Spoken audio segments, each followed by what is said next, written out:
Great, thank you, Jared, and thank you, Commissioner Brill, for your opening remarks. Good morning. My name is Miry Kim, and I am an attorney in the Division of Privacy and Identity Protection at the Federal Trade Commission, and it's great to be here. I have to say that I'm a UW Law School grad, and I used to attend here when we met in Condon Hall. And I know that I'm dating myself, but this is a drastic improvement, and I'm delighted to be here and moderating the first panel of the day, which is on building a culture of security. We have here an esteemed panel of experts in the field who will talk about building a culture of security. So it is my absolute pleasure to introduce them to you this morning. To my immediate right is Peter Oehlert. He is a director of product security at Facebook. He has more than 15 years of experience in application security and development. Peter has a special interest in static and dynamic analysis techniques and wrote some seminal work on fuzzing. To his right is Adam Shostack, who is a technologist, entrepreneur, author, and game designer. He is currently building his 5th startup. And Adam is the author of Threat Modeling, Designing for Security, and the co-author of the New School of Information Security. Matt Thomlinson is the Vice President of Cloud and Enterprise Security at Microsoft. During his 2 decades at Microsoft, he has led many security engineering efforts, such as delivering security features into Windows, developer tools, Office 365, and Azure. He holds bachelor's and master's degrees in electrical engineering from the University of Washington.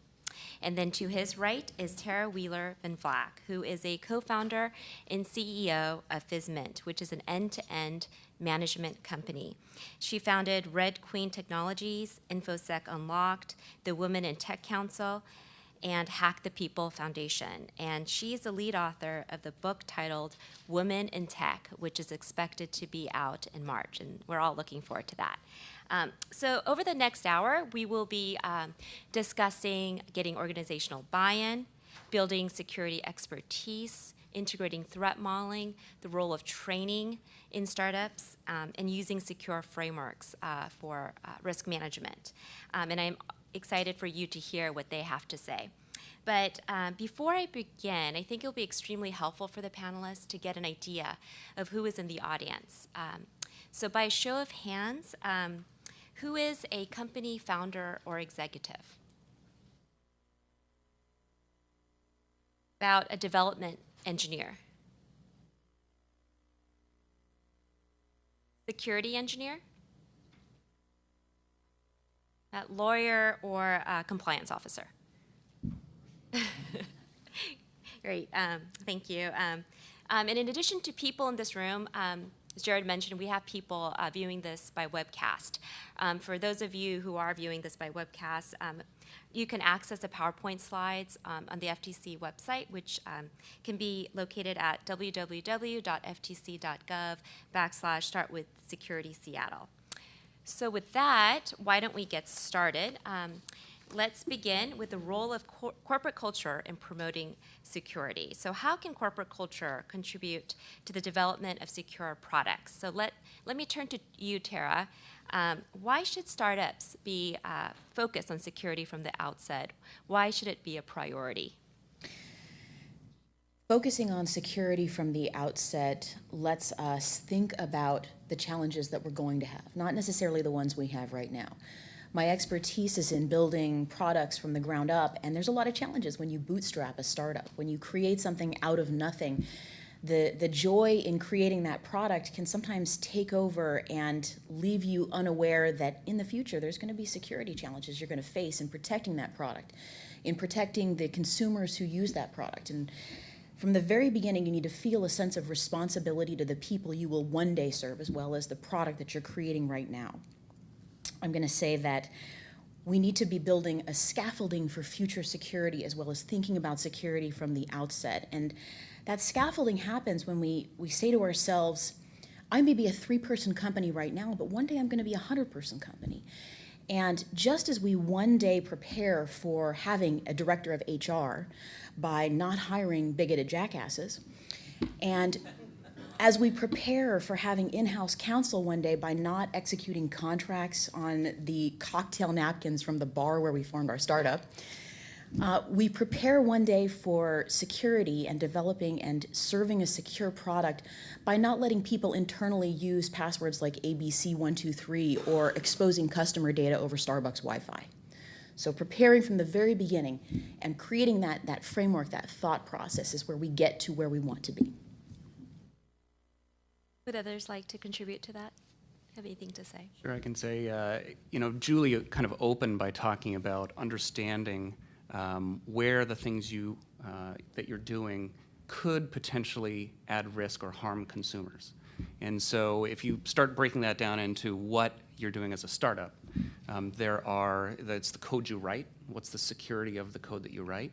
As you deploy that, if it's an online service, how are you going to get that value to the consumer? It's probably going to be an online service. What's the operational security that you've put around developing that service and operating that service? And then there's the third piece, which is kind of the features that you expose to consumers to help protect themselves. So you could do everything right in writing the code. You could do everything right in putting it up and running your service. But if you only allow 5-character passwords for users to interact with your service, you've not done them right. And so you have to think through what are the risks in each one of those buckets through code development, through code operation, and then security features for your customers. I think too, it's also really important to understand that security is it's not just an engineering problem, right? Like it really touches on everybody in a company, especially for a small company. Even people that aren't directly impacting the product in terms of writing the code for a product are still making design decisions about what the product is going to be, how it's going to operate, how it's put together. And so even more so for a very small company, a 5-person startup, if 3 of those people aren't writing code, they're still contributing really big parts of what ultimately gets created. And how that gets created directly indicates whether there are going to be big security risks that are kind of design flaws baked into the product, or if the product is going to be reasonably well structured so that it can withstand the attackers on the internet. I think it's gotten easier. When I was building my first startup nearly 2 decades ago, there was not a lot of information available about how to get started with security. There wasn't a lot. There weren't static analysis tools available. There wasn't good advice on what it was you need to do. And I think that's changed. And I think it's changed faster than a lot of people outside of the security industry are aware of. And so one of the things that makes it easier to start with security is the abundance of free resources that you can use as part of getting started. And that's new-ish in the last decade. Practice has advanced and made it easy to get started.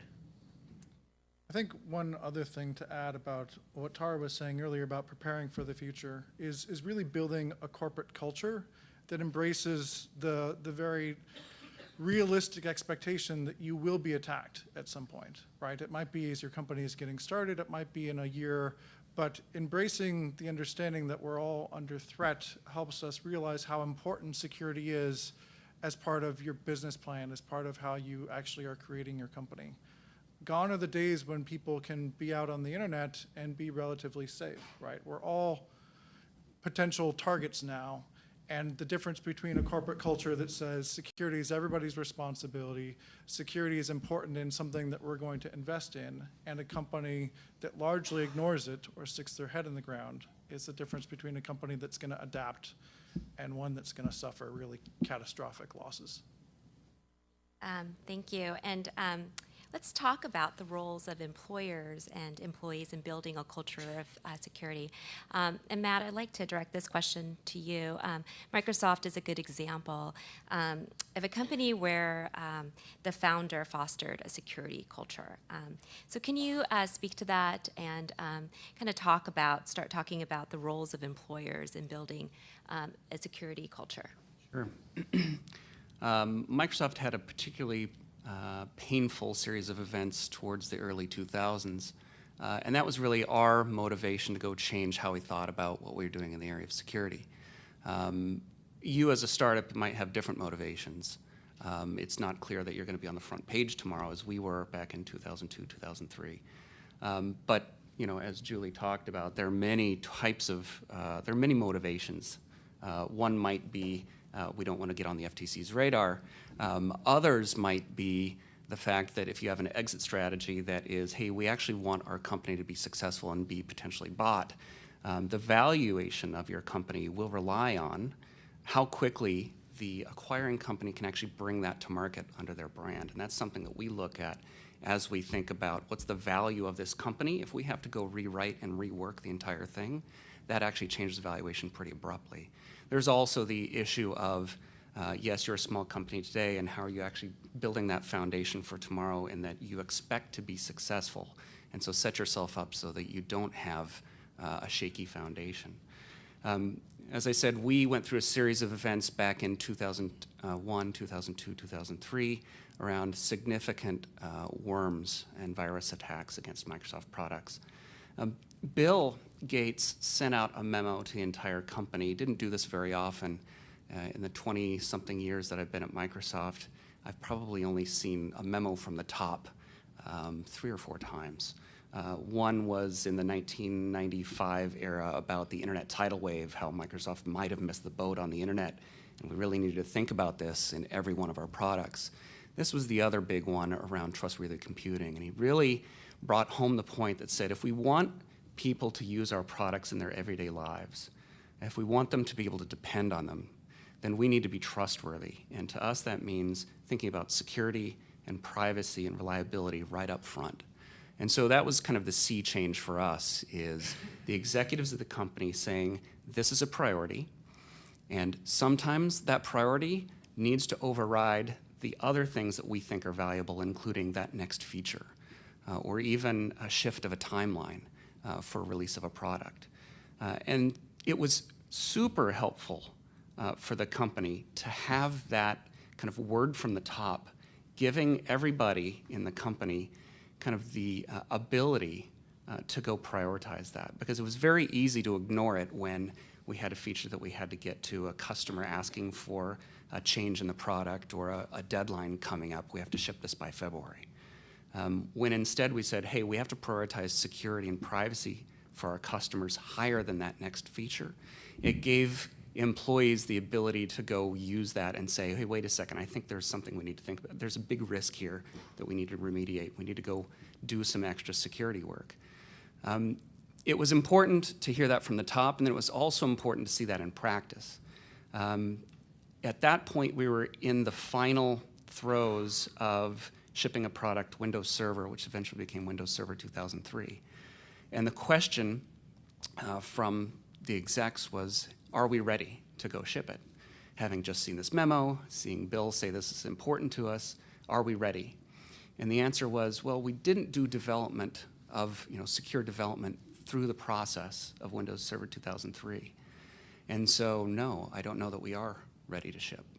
And so the answer from the executives was, all right, we're going to stand everybody down and do nothing except for security for the next month. And so that was an action. Again, large company, different sort of scale, but that was an action taken by the executives to show that security and privacy actually were important to us, and we would slip products in order to make that happen. So I think that organizational buy-in from the top, absolutely critical, because otherwise you don't give your people permission to do the right thing.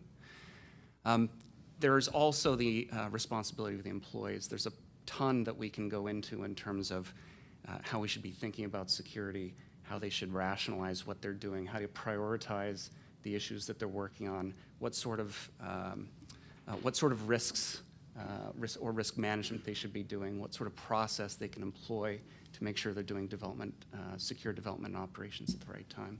But I'll leave that there. Thank you.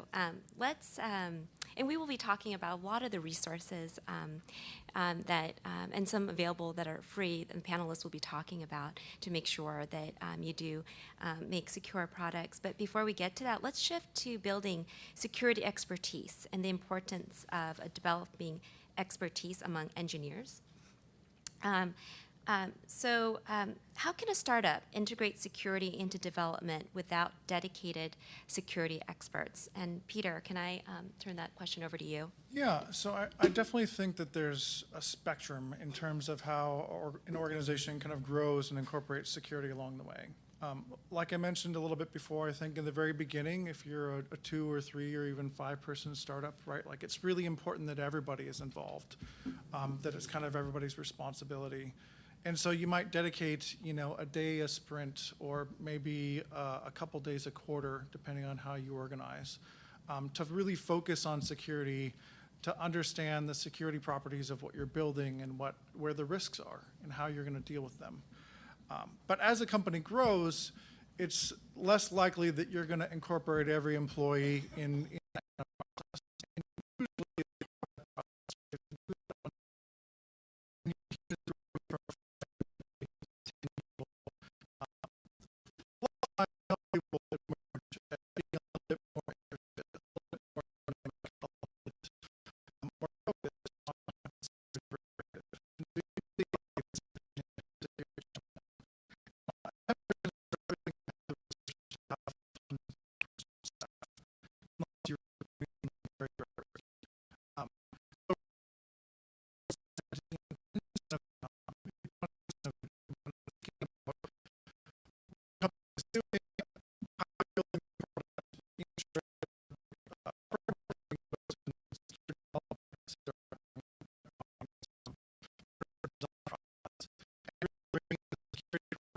team.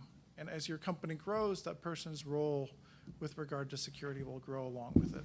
And that's really what a lot of companies, I think, call a security champion. I worked as a consultant before Facebook, and I worked with kind of very large companies, but also a lot of startups. And startups tend to have sometimes difficulty coming to that moment. And the ones that are really successful, kind of, as I said, recognize that security is important and have buy-in across the organization, the 3 or 5 people, and then start spending that time and dedicating a little bit of somebody's focus as they get a little larger in terms of bringing the security perspective. One of the things that can inhibit this culture is the idea of move fast, break things. The idea that you want to be moving as quickly as you possibly can, get that product to market. And I've found over the course of developing a lot of products that one of the things that gives you confidence is really developing test frameworks as you go. They don't need to be big, heavyweight things, but understanding whether or not a change just broke something deep inside the product can give you confidence to move faster and more effectively. And one of the things that I'm really excited about is the emergence of test-driven development, the idea that everything you do has some sort of test associated with it. And this can be a great place to start integrating security in a very practical, very applied way to say, I'm building this feature. Do I attach a fuzzer to it? I'm writing this code. Do I put some static analysis on it? All of the frameworks these days have static analysis capabilities. If you turn them on early, it slows you down maybe a little bit, but boy, those analysis techniques reduce the number of flaws in the code, not just security flaws. Overall, you get better code, and that better code really does let you move faster. And recognizing that that's a way to be very crisp about what you're doing for security can help you get security in on day one and really reduce the technical debt that you experience and I don't mean to pick on Windows Server, but you said years of development of Windows Server without any secure development, a month-long stand down pushing the release date out because that stuff wasn't present from the beginning. And we've done, I think Microsoft is an example of a company who's realized that and then driven development, secure development practices back into the process. One of the things that you can do, there's quite a bit of free material that we've published and others have published to go drive the right development practices to happen during the process of development. We've got a process that we've developed called Secure Development Lifecycle, SDL. There are a ton of resources up at microsoft.com/SDL, free tools, downloads, including things like templates for Visual Studio that align tasks to different stages of the development process. So you don't have to be a security expert to actually snap that in and then understand, oh, it's time to start thinking about threat modeling because I'm in the design phase. Or I should really be thinking about some of these implementation details because I'm moving into that phase. So I think some of those things can help you as well. And I'm going to jump in and split the difference here between Peter and Adam and say move fast and break things in test. The ability of companies to start small now, to create a great product with just a few people, is really predicated on the rise of cloud computing and the kind of storage and ability that we have now to create not just test-driven development in our software, but also, and this is extraordinarily important, a release management process. This lets us move fast and break things where no one can see it, and check to make sure that our product, when it heads into production and is exposed to the public, is as secure as we possibly can. Release management is a critical part of B2B SaaS structure, and if it's not yet part of the companies that you're working on in terms of this rapid release cycle, I would highly encourage you to start looking into that process. There's so many great tools out there, just like Matt had mentioned. In the open source world, you're looking at tools like Ansible, Chef, Puppet, Jenkins. There's so many opportunities to make sure that package releases and release management and that cycle is secure and behind the scenes, that it's safe and working before you ever push it to production. So don't skip out on that part of the process. That's what test is for. So what about the startups that have not yet integrated security into their startups? Tarah and Adam, as founders of startups, are there any concrete steps or concrete tips that you can give them? You want the BuzzFeed list? All right. We can do the BuzzFeed list if you like. Commissioner Brill mentioned earlier, and this is extraordinarily important. I'm going to say, first of all, turn on two-factor authentication. It's very common for startups to use a suite of apps, like for instance Google Apps, for services for their company, like calendaring, email, etc. Turn on two-factor authentication in the admin panel there. It's a very simple, small step you can take. I'm going to say probably the second step. And remember, as a small company founder, repeatedly, I often work with just a couple of non-technical people in sales, in marketing, and business development. And requiring that all of your people not have the same password for their personal email as for their work email is a huge step in security. I'm looking for tiny things that I can require people who are doing this part-time can be required to do reasonably. That's the second thing. And I'm going to say that the third thing is make sure there is a lock on mobile devices and on laptops, and that you require that from all of your employees. We live in a BYOB world now, or a BYOD world now for, well, it's also a little bit of BYOB too in the startup world, I'll tell you that right now. We live in this BYOD world where if I am counting on employees who are doing this full-time or part-time on their own dime and becoming part of a startup to create it from the beginning, there's not as much stick that I have. I've got a lot more carrot when it comes to building a company. So it's important to make sure that my requests are small and reasonable, and that there's something that a non-technical person can implement. As far as I've been able to see, those are the three things that give you the biggest jump in security. And I don't care if my biz dev person has a passcode of 1111. It's better than no passcode, right? It's 80%. It's Pareto optimal security at that point. You're looking for the biggest possible improvement with the tiniest possible impact on your people, all right? That's the BuzzFeed list. So it's a good operational list, so I'll take the development side Go of that and say that the first thing you should do is a little bit of threat modeling, understanding what it is you're building, what data you're collecting, as Commissioner Brill said, and thinking about the question of what could go wrong. If you're collecting data on, I saw an announcement of an app yesterday to plan your pub crawl, that data is probably a little bit less sensitive than if you're collecting medical data or information about children. So understanding what could go wrong and knowing a little bit, what are we going to do about this? Are we going to use encryption or other standard techniques to protect this information? Where are we going to apply those techniques? This doesn't require a big, complex set of analysis. It doesn't require, there's popular advice out there that I'll contradict. The advice is think like an attacker. You don't need to learn how to do that. It's an advanced technique. It's difficult to do well. What you should focus on is what are you building, what data is inside of it, what can go wrong with that data, and what are you going to do about that? Yeah, just really quickly, I'd say we heard a little bit of, hey, perfect is the enemy of the good. Don't let that be the case. Go do something. I think it's also on both of these, it's really about, do you have a process where there's somebody thinking about risk in the area of security?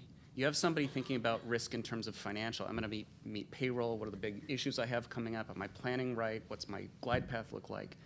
Do you have the same sort of conversation around security, whether it's what are the things I'm protecting, what are the big risks that I think I'm facing, and am I doing the right things, whether it's secure development or whether it's operational practices? Thank you, and I think Adam teed this up, but we're going to shift now to threat modeling. And we are so extremely lucky to have Adam Shostack on this panel to address this topic because, as many of you know, he is the author and guru of a seminal book on this subject. So, Adam, I'm just going to turn it over to you in a nutshell. Could you tell the audience what is threat modeling and why is it useful? Sure. So threat modeling is, well, at the base, it's using models to think about threats, to think about security problems, and that means abstracting away the details. All of you are competent at this. Maybe not under that name, but if I were to ask you to help me think about the security of my house, you'd start with the doors and windows. You know that these tend to be problematic, right? Does the door close properly? Is there a lock on it? Is there a key under the mat? This is the basics of threat modeling. You don't need to know where I live. You don't need to know what brand of lock I have. You don't need to know the details. You think about these things in terms of the overall concepts. And we can do this technologically as well, thinking about what am I building, what can go wrong, what am I going to do about it? And that really is the essence. Quick little story, we were on this call to prep for this, and someone said, I don't want to talk about my methodology with you on the call, Adam. And that's, well, I appreciate the compliment. It's not how you do it. It's that you go ahead and give it a shot because it's not really that difficult. You know how to do this. You do it in your daily lives, walking across a dark parking lot. You can bring that to the things that you're building and think about security from day one. And then I'll address this question to all the panelists. Are there any resources or tools for startups that have not yet engaged in threat modeling? So I will say back in 2003, our first attempt at threat modeling was get a bunch of engineers in the room, get a whiteboard and a pen. That was it. It worked. And it works, it does, right? It's the same sort of, well, what are the sorts of assets that we have that might be under attack, that might be threatened? What sorts of risks are there? And then how do we mitigate that? Luckily, time has passed and we've developed some other tools and techniques. We ship a threat modeling tool, Microsoft does, that you can use. Adam's helped us with this over the years as well, where you can actually lay out your system, describe how pieces are connected. Hey, this data transfers over the internet, or these two servers have a trust relationship, or here's where data is stored. You can essentially draw this out, draw the lines between them, and it'll lead you down the path of asking the right questions about, well, could somebody tamper with that? Or how does somebody log in here, and is that secure? And so it kind of directs your thinking. So that's a tool that's freely available from Microsoft. And I can talk to the concept of threat modeling when it comes to a very small company. often, and I will confess to being the one who said, I don't really want to talk about my threat modeling process with Adam Shostack on the phone right now. But I will let you know that what was important and what is important to us at Fizzmint and what should be important to any founder of a small company is recognizing where any threat is going to come from. We knew that as an HR automation company, a software as a service company, we were not protecting massive quantities of financial data. Instead, what we'd be protecting is very sensitive data like employee evaluations, timesheets, information about people's lives. And what that told us, especially since we're focused on serving non-technical users, is that my vulnerability is not going to come from massive hacking attempts from other countries. My vulnerability is going to come from an office administrator or multiple users in a company who decide to just turn their passwords over to an office admin instead of doing it themselves. So recognizing where that vulnerability comes from is where you get started. Really, for this kind of threat modeling, you have to know your customer base. That's where your vulnerability is going to come in. If your customer is banks, then your vulnerability is money. If your customer base is human resources administrators, then your vulnerability comes in the difference between your user experience and what the customer actually wants from you. They'll find a way to get around something that they find inconvenient. So you make it more convenient, and you really address a lot of the threat in a software as a service company by making sure that your user experience for security is the same thing as your user experience. One other thing I'd like to add to kind of add on to what Adam was saying, but maybe dissemble just a little bit, is that I think in my experience working with some startups as a consultant, like one of the things that can be very intimidating is this word threat modeling. Like there's books written on the subject, and there's tools that, as great as they are, can also be kind of complicated. I think that, it's a lot better, it's vastly better to sit down in a room with a whiteboard and 4 pens than it is to not do it at all, right? There are some extra optimizations. You can polish the process a little bit by adopting tools, by learning more about the process, but ultimately it is a very simple way of thinking, right? You look at what you're building and you ask what can go wrong. And that's something that's kind of a universal experience with everybody. And when you think about it in that way, it's not as intimidating. It's a lot easier to think about how you might start in approaching whatever it is that you're building and trying to figure out what might go wrong. And as your company matures, as your process gets better, you can look at augmenting it with additional things. But far better to get started than to worry about spending multiple days or weeks trying to figure out the right way, because I think, as all of the panelists here will admit, right, like we've all done threat modeling, we've all done it in a variety of ways, and there isn't an official right answer. So if I could just build on that, your point about intimidation is absolutely right. And so I actually created a game called Elevation of Privilege. It's designed to help people get started. Pull out a card or two here.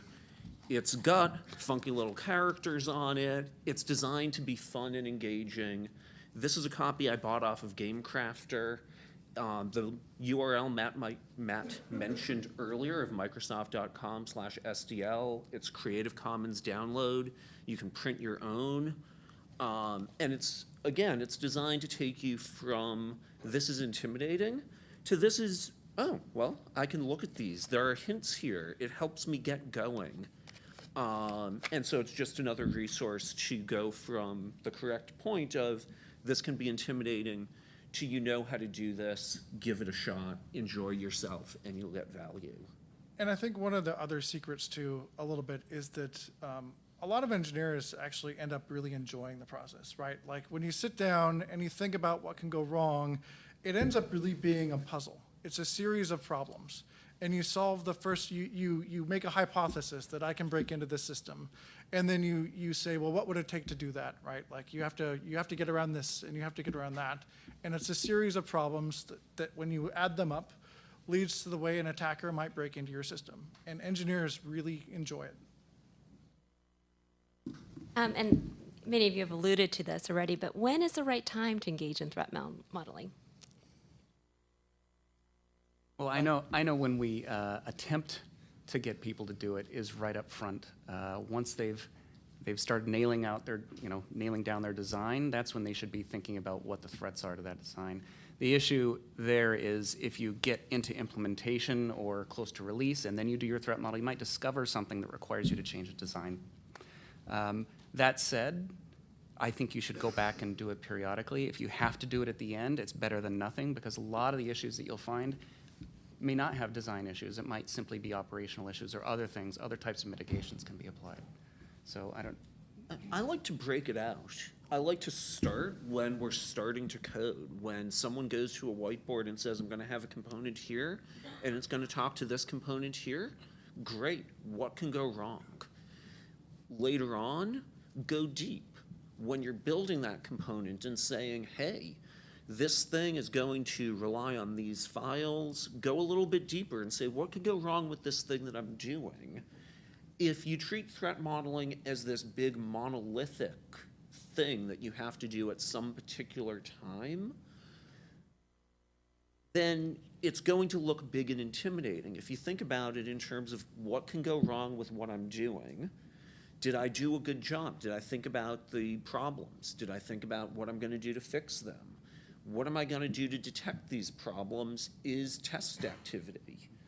And so if you think about it as something that suffuses your development, that suffuses your operations, right? You ask the question, what happens if someone picks up my phone in the bar or takes my laptop? Great, we have a very, very quick threat modeling activity. Threat, someone takes my phone. Solution, I use a passcode or I use my fingerprint to protect it. We just did a threat model. It's easy and fast. One company that I worked with had what I thought was a really great idea, though I've never gotten the pleasure of trying it myself. But they put their threat model up on a whiteboard, and they left it kind of there where their 3 or 4 developers were working. And as the kind of process of implementation proceeded, they would just go and cross off one of the threats that they had mitigated, or they would add the new component that they had just changed the design of. So that the threat model was literally just this living document that was there with them and kind of helped them remember to continue to think about security throughout the implementation process. And at the end, it was relatively up to date. They could review it quickly and say, yep, we're ready to go, let's ship it. In a lot of ways, the best way to think about the right time, I think, Miry, to do threat modeling is to ask yourself, when isn't the right time to do threat modeling? Security shouldn't be something that we set aside and have a review on the end of the week. It's not like the dessert at the end of the meal. You don't do it at the end. This is ABCs. It's eat your vegetables. This is prepare from the very beginning and something that you do to stay healthy, not something that you apply as a quick fix later on. You build in security like you build in good sleep and food and exercise into your life. You build security into your startup the same way. Yeah, I was just going to say that the danger of doing it once and saying, hey, we're done, is any changes from that point aren't reflected in the threat model. So I think it is something that you do need to revisit, and even if you do have a push to say, hey, we need to think about this, you do need to revisit it, absolutely. Thank you. So let's shift gears now and talk specifically about the role of training. So what is the goal of training, and how do you integrate training into an organization? Tarah, I want to turn this over to you. Startups are often very limited in resources and just don't have the money to do training. So what practical advice can you give them? There's a couple of pieces of advice that I can provide people who have grocery dollars, not big dollars to spend on security. When it comes to training, again, we don't have a lot of resources in a small company to devote somebody full time. And one of the biggest challenges I've seen in terms of training and bringing people into a company that understands security is if you yourself do not have the expertise in security and InfoSec to evaluate someone's skills, how do you hire the right person? How do you even find the right person to train your people? So if there's any one place I'm going to tell you to spend $200, this is it right here. Go find a reputable local security company and pay one of their consultants $200 for an hour's worth of their expertise in evaluating the people that you want to bring aboard or you want to have train your people. Go find them and bring them in and make sure, because you don't have the ability to test out whether this person's jargon is correct or not, make sure that someone who's got some sense in InfoSec evaluates these people alongside you. There's a lot of free stuff out there. This is where you spend a couple of dollars to make sure that the people you're bringing into your company make sense and will train the right way.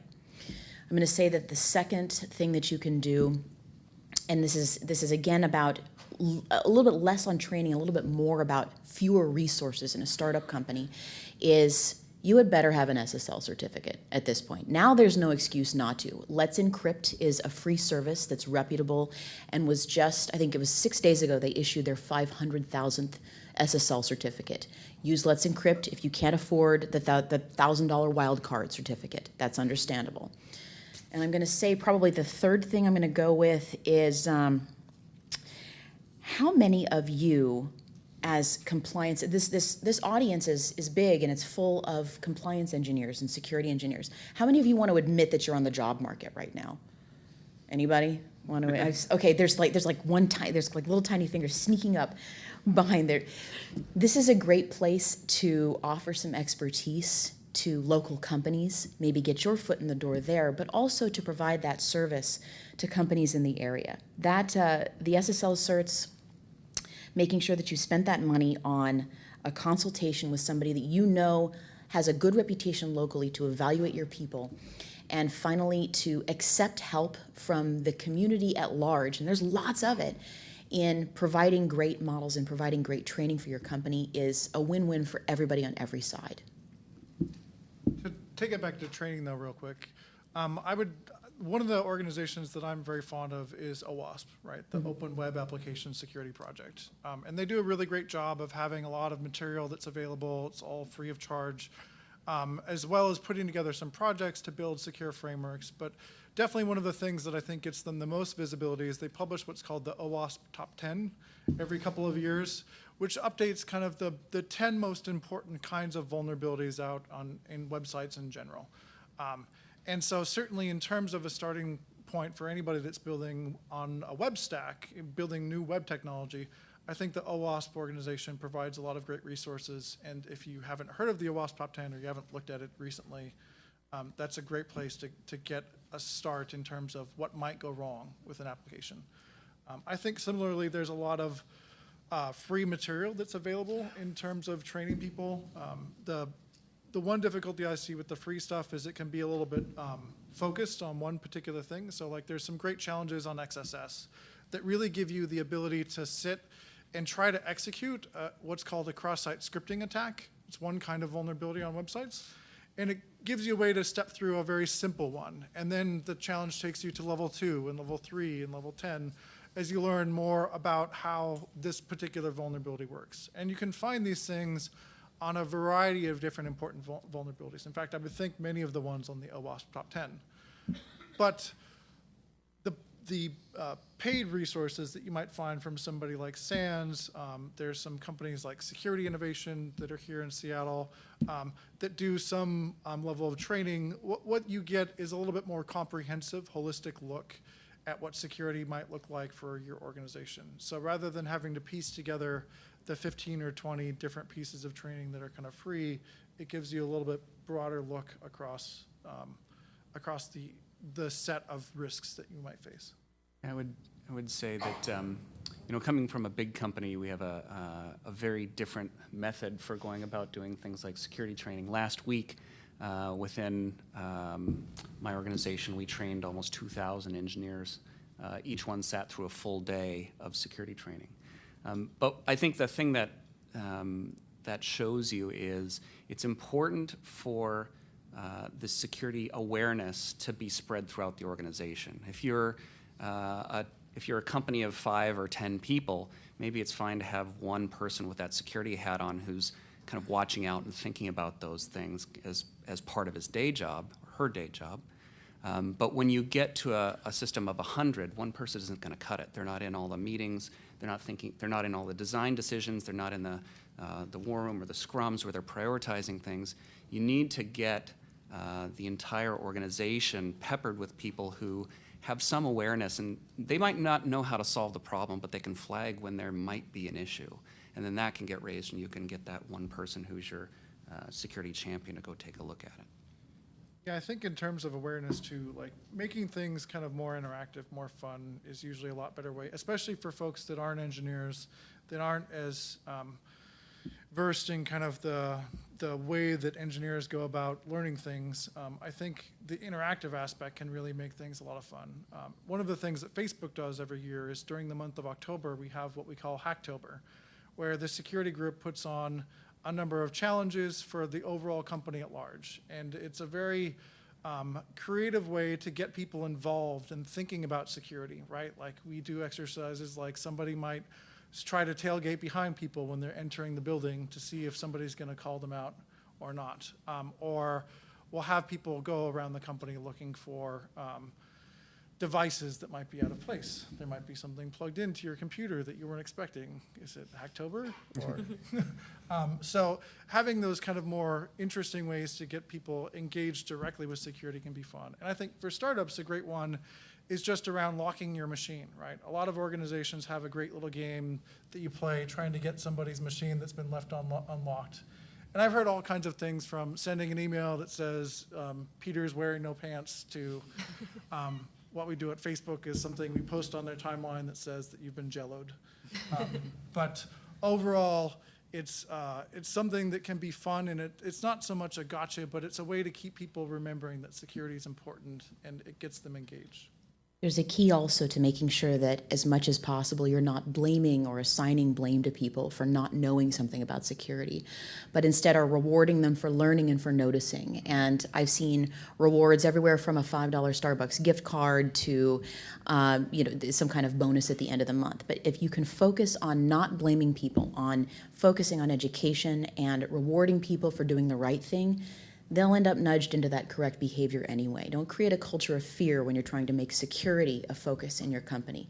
Make it a joyful and fun and playful act instead, and you're going to have the buy-in of people with creativity and with passion, and that's very important in creating this culture that we're talking about.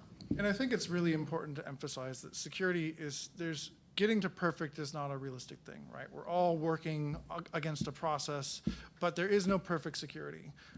I'll even admit, right, like security is really hard. I know that as a developer, after being a security engineer, at one point I went back to development when I went to a startup, I wrote a security bug, which I was very ashamed of because I should have known better. But I think more so, it highlights that developers have a huge task in front of them when they have to incorporate so many different ways of thinking to build something. And it's really difficult to keep all of the different perspectives in your head at the same time. To that point, just very quickly, I'd say make sure that your training is aimed towards what you've decided are your top risks. Security is very broad. Make sure that you're focusing the training on the things that you want the organization to truly care about. And second, it has to be periodic. Security changes. The things that you care about change. Your top risks may change. So you ought to be thinking about this in an ongoing manner. What's my 6 or 12-month training regimen where we say, yep, we're going to go update ourselves and understand what our risks are.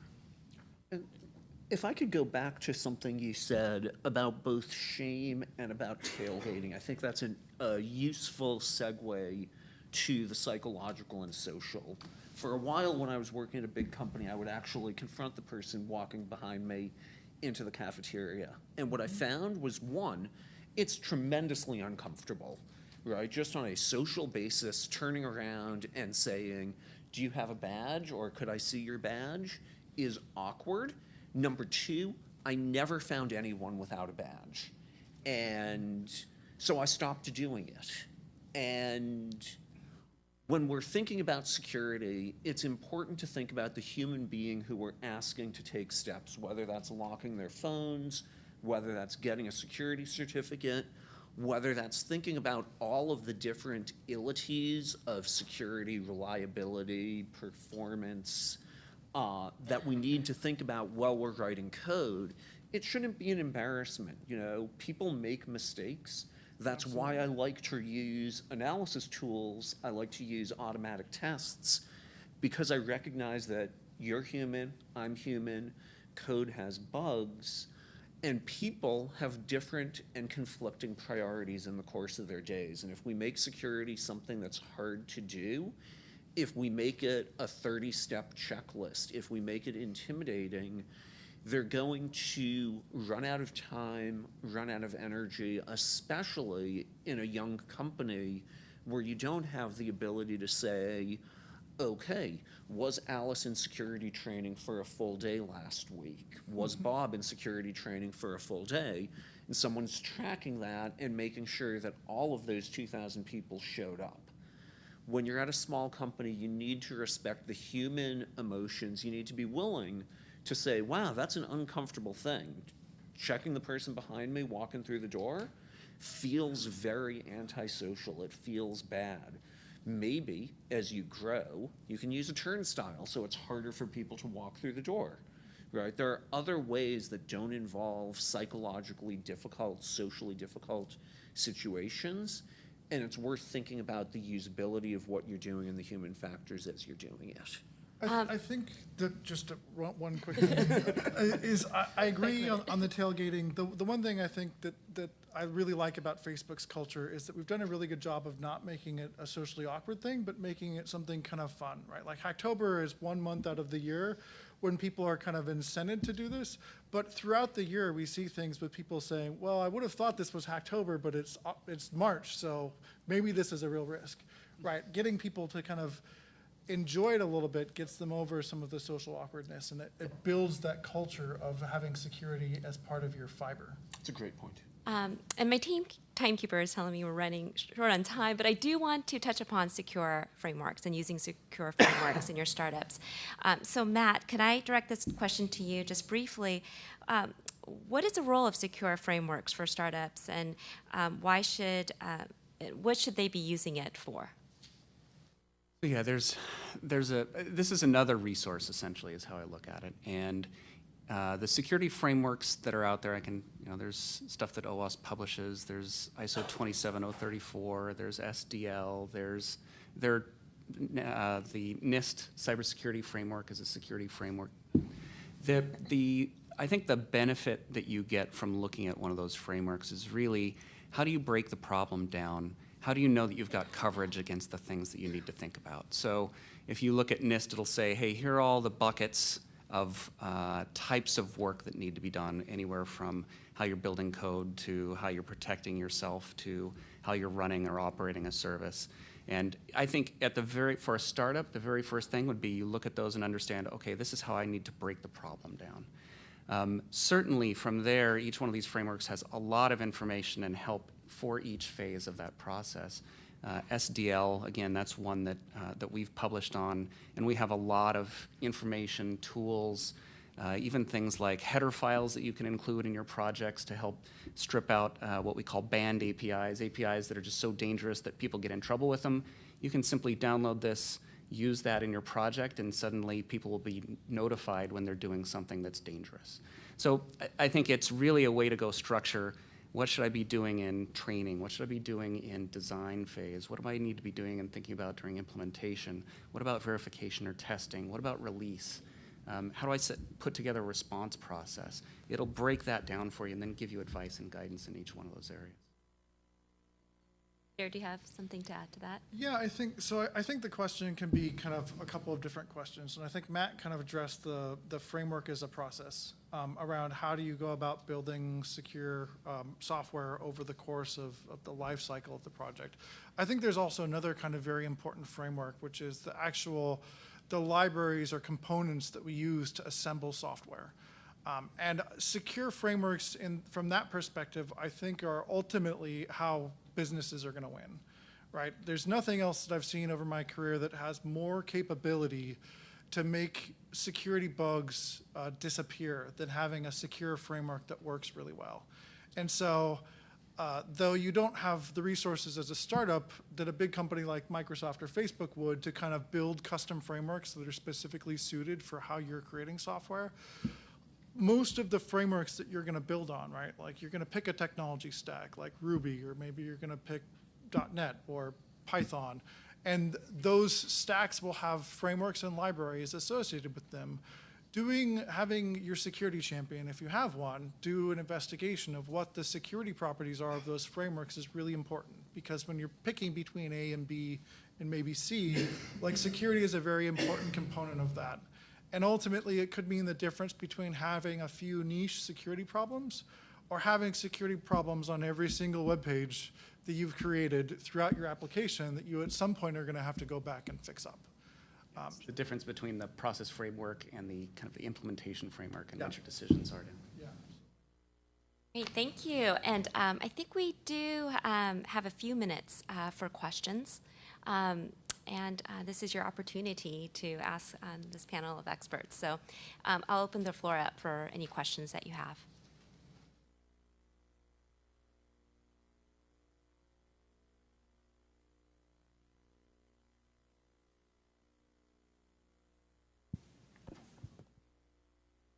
Security is really important. It really walks together with privacy, but I haven't really heard a lot of talk here today about privacy.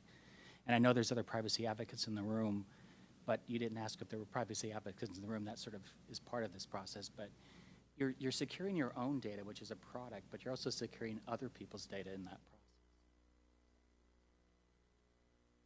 That's what I do, is secure other people's data. And I feel a deep sense of responsibility for that fact. Security and privacy do go hand in hand to the point where I almost didn't feel it was necessary to say the word privacy when I talk about that. I'm talking about securing people's, not necessarily finances, but certainly their livelihoods in terms of their addresses, their employee evaluations, the way that they're treated at work, the teams that they're on, the locations that they'll be. And I feel a deep sense of responsibility for that, to the point that I've spent a lot of time in the InfoSec world, specifically picking up the expertise required to be able to do that with care. I think I'll always feel like a beginner, but I think most people will always feel like a beginner when they hit technology. And I can say that if you are someone who is going to end up protecting consumer data and you do not feel the weight on your shoulders of protecting other people's livelihoods, lives, their personal data, the responsibility of someone who is a guardian of other people's information, then don't start the company. I think it's important. I'll agree largely with what you said, right? Like, I think it's a fair point that privacy hasn't been spoken on this panel thus far. I think, I feel like I should have mentioned it a little earlier, maybe. I certainly think privacy is a really important aspect of security, but I think what you're probably going to hear from our perspective is that in many ways, when thinking about technical security, privacy is another variation of kind of technical security, right? Privacy is your threat model from your customer's perspective. Privacy is looking at how the data is that you're storing about your customers or your users, and how that data might be at risk and what kind of risk mitigation you're going to do for that particular part or component of your application. And so I think certainly in my mind, like, privacy and security go hand in hand in terms of how we're protecting things, and it's one more perspective when we're analyzing how an application behaves and what the security properties are. One extra thing to think about. I think it's gotten almost cliche to say that you can't have privacy without security, but I do think that there's an important difference which is worth calling out.